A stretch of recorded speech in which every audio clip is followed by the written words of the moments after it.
Hey guys, Zephyr here. Just wanted to make a quick video pointing out some things that people are saying about the bottom dollar DLC that just aren't really true, and one thing that nobody is talking about. The first has to do with the payouts. A lot of people are complaining that the payouts are bottom dollar and making a joke that this is the bottom dollar payout DLC, which is easy to see why. With the regular bounty targets going anywhere from 35,000 to 40,000, which is really freaking low. However, these reset every in-game GTA day, so about 48 minutes, and the high priority bounty target resetting every 24 hours of real life time. I found a way you can cheese it. You see, the high priority target does not use the same system as the casino podium wheel, where it actually tracks the last time that you've done it and it counts down to 24 hours. Meaning that if you were to do the high priority target mission right before midnight of whatever time you're in, then that means that after you're done with that mission, you should be able to start up another high priority mission, as the game would think that 24 hours has passed. So while this new business's payout does seem pretty low, it's the fact that you could do them frequently and quickly that works in its favor, because as you can see, I have made back pretty much all the money that I've spent on the new property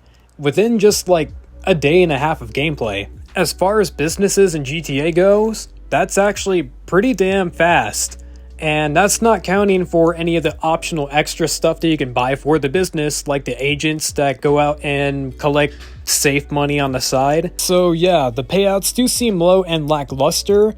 Don't worry about that, because they add up very quickly, as you can see. Moving on to the second topic of this video, and it's something that pretty much no one is talking about. It involves the brand new Bolligan and Visage. By now, everyone's done their testing and found out that this car is very mid. It's pretty damn slow. It is an electric car, so it does make sense that the top speed would not be the greatest, but it seems like the top speed should be faster, and I'm gonna prove it to you. As you can see right now, I am on a regular highway, and I am driving the car in first person so that way you can see the speedometer, because this car has a digital speedometer and it averages around 120 to 127 miles per hour.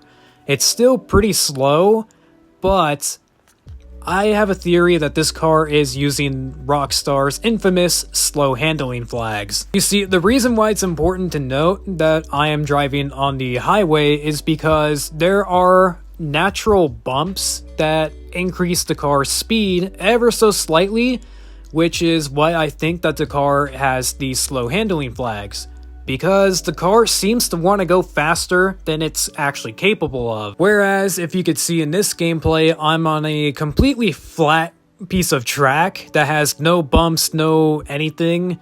The car just stays at one speed, and it does not go up, it does not go down. As you can see in the gameplay, the speed just stays at one constant speed. It stays at 119 miles per hour, and it isn't until I do finally start using the curb boosting method, I do start using some bumps, that is when it finally increases the speed. And I am well aware that curb boosting helps any car, and it's not just exclusive to cars with slow handling flags. It has something to do with the car suspension. The more it compresses, the faster the car will go. But the reason I say that this car has the slow handling flags is because, as you just saw, it stayed at 119 when the true top speed should be around 120. And it wasn't until I started curb boosting, I started using the suspension glitch, that it finally bumped up to its true top speed. So this thing can't even get up to its true top speed if you're doing stunt races and you're on a super flat track like this. The car heavily depends on natural bumps and little curb boosting stuff like this to make it actually go faster. I don't know what it is with Rockstar and their insistence on putting these stupid slow handling flags on cars that would otherwise be great cars and be significantly faster without them. I have no idea what their purpose is for, and if it is for something that's actually genuinely useful, I'll be flabbergasted. But unfortunately, it seems that this may be yet another car that is plagued by the annoying slow handling flags.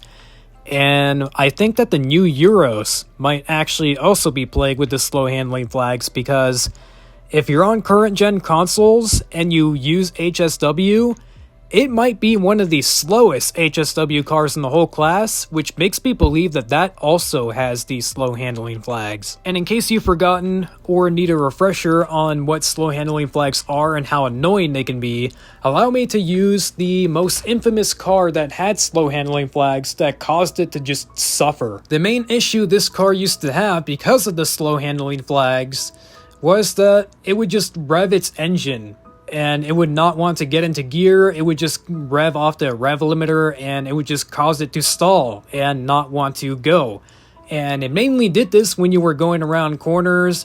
It mainly did this when it was shifting from second to third gear, and it just would not want to drive properly, and it would cause it to suffer and just not be as fast as it should. It was discovered that this was caused by the slow handling flag, because what the slow handling flags do is they intentionally limit the car's engine power, trying to slow it down. And while they did eventually fix it for the car I was just driving, the Entity XXR, as soon as another Entity came out, they pretty much gave it the exact same handling as its prior counterpart, the Entity XXR, and in doing so, they gave it the slow handling flag. So yes, even the HSW Entity MT suffers from limited top speed. And if you know anything about this car, you know that it is already amongst the fastest cars in the game because it has HSW. I hope you found this video helpful. I hope it clears up some confusion. And if you enjoyed it, be sure to like, comment, and subscribe, as it greatly helps out the channel. And as always, thanks for watching.